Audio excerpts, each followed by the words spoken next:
It's been 3 years since Dell shook up the laptop world with the XPS 13 and showed that you can have a full-size laptop display in a really compact footprint. So it's time for a proper update to the design, and this is the new Dell XPS 13. Now the new model doesn't look hugely different from the prior version at first glance, but Dell has made a number of tweaks and refinements. Some of them are good, some of them are bad, that freshen up the appearance and functionality of the laptop. Let's start with the good things. The most impressive thing about the old XPS 13 was how small the border around the display was, and the new model is even tinier, making it the smallest 13-inch laptop you can buy. It's also slightly lighter, which is a good thing because the last model was considerably heavier than many of its more modern competitors, and it's also slightly thinner. It comes in two colors, standard black and silver version, or this very pretty rose gold and white model that I have here. And despite the smaller profile, the new model is not a crippled machine like last year's 2-in-1 version was. It has full power 8th generation Intel Core processors, up to 16 gigabytes of RAM, and plenty of power for most any productivity task you can do. Now you can't game on it, but it does support Thunderbolt 3, so you can plug in an external GPU and game that way if you want. The new display is really a stunner. It comes in either a 1080p non-touch version or a 4K touchscreen option. And thanks to those even smaller bezels, it really pops. It's bright, colorful, and just plain great to look at. Now I'd much prefer if it was a 3:2 aspect ratio instead of this 16:9, and it's disappointing that the only touchscreen option is on the 4K panel, which pushes the price of the XPS 13 up to over $1,600. But otherwise, it's a really nice display. Dell's also kept some other niceties, like this battery gauge on this left side that lets you check the status of the battery without having to open the laptop. The keyboard's also slightly less mushy with great travel, and the trackpad is fast and smooth too.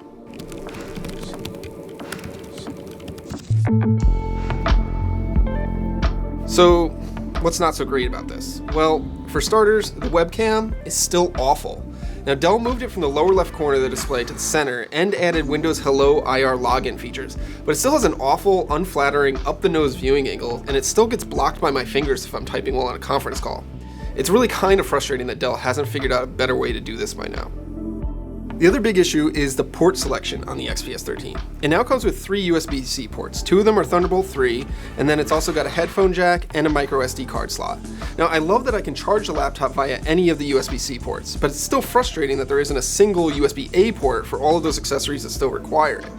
That means that yes, you'll be living the dongle life, and at least Dell is kind enough to throw in an adapter in the box for you, but I promptly and unfortunately lost it.